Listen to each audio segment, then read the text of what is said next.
All right, friends, welcome to Erie Shores Prepping. Thank you so much for liking, most importantly, subscribing, and leaving your comments. I certainly do appreciate them and welcome them, and I thank you for them.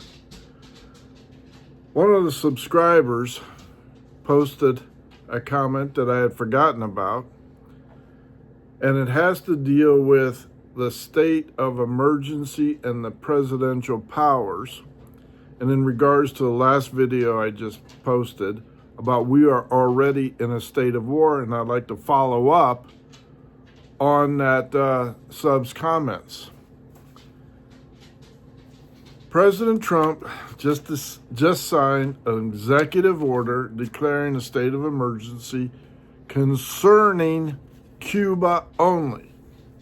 Let's make that clear right from the get-go. Cuba only. And its assets only. There are already videos out there circulating saying this is a prelude to something else. This is concerning Cuba only, but I'd like to explore what would happen should President Trump expand those powers, because there is language that would include illegal aliens and American citizens. So let's get into that.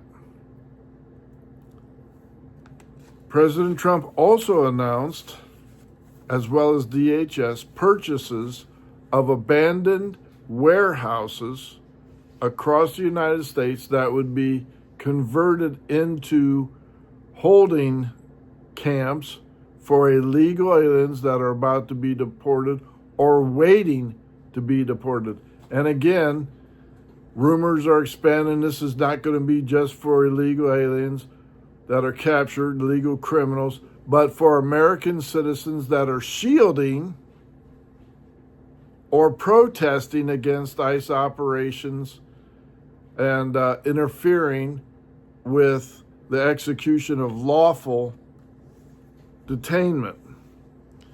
Now let's flash back. And many of you are not born or aware of this at times, flashing back to President Reagan and Oliver North.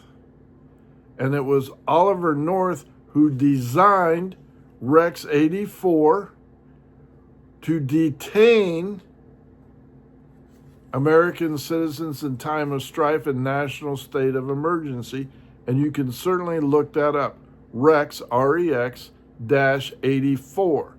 Now, this sparked huge amounts of fears across the nation at the time once it was discovered, and it also reverberated under Obama when Obama was saying the greatest threat to our national security is white nationalists, and he went on a hunt purging the military, him and Biden, purging the military and all branches and so on and so forth, claiming he was looking for white supremacists, KKK and everything else like that under that ruse. It sparked fears of Tea Party patriots, other patriots opposing Barack Hussein Obama and his regime and his declarations under Rex 84, National State of Emergency.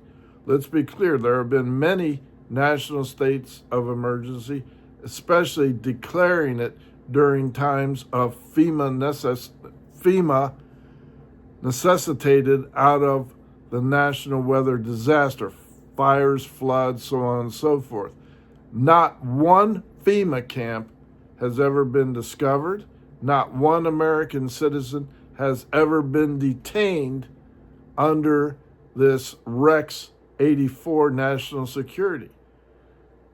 But I am wondering right now, could this be Trump flipping the script on the liberals and saying, wait a minute, I'm going to declare a national emergency because you are actively engaging in insurrection against lawful orders and a lawful government, Tim Walz, who referred to pre-Civil War acts and declaring, are we in a Fort Sumter moment? Are we in a John Brown moment? That was prior to the actual warfare instituted by the Democrats, insurrection to oppose President Abraham Lincoln. Tim Walz is an active insurrectionist. J.B. Pritzker, governor of Illinois, Fat Boy Pritzker, is also treading very closely to the Insurrection Act, as well as many, many mayors across the United States.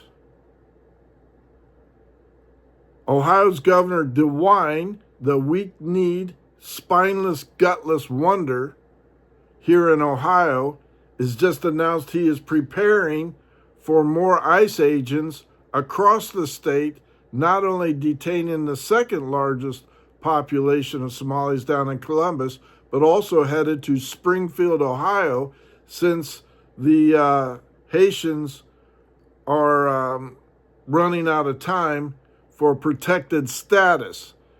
Springfield was the drop zone for Haitians who overwhelmed that city, using up all of the resources, the government funding, and causing major disruption in housing, traffic laws, and resources such as hospital benefits, medical benefits, schooling, and everything else.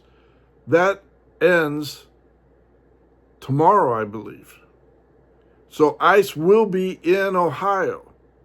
That mayor, a liberal Democrat, is already talking resistance against deportation and arresting the Haitians here. Governor DeWine had better not stand in the way. I will be the first one to stand in line and demand his impeachment and removal from office, that gutless wonder. But I digress. When Tim Walz said resist at all cost, he just cost two people their lives. That's what socialists do. They call for martyrs to bolster their cause. Are we that point yet? The video I just did prior to this one, stating we are already in a civil war. Could this be the jump point for Rex 84 and the Insurrection Act against the liberals that are impeding ICE, DHS, and the lawful duties? Like I said, you may have to choose a side, and it might be sooner than what you think. Just remember, this is just rumor. This is just speculation. But this is what we were living through during the Obama years. We, the conservative people. Did Trump just flip the script on the liberals? Again, this is all rumor. This is all hype. There were no concentration camps. There were no FEMA camps. There were no abandoned or closing Walmart stores across the country turned into FEMA camps or anything else. This is what the left hype does. The never Trumpers. However, it gives you pause to thought. Something to think about. Greg out.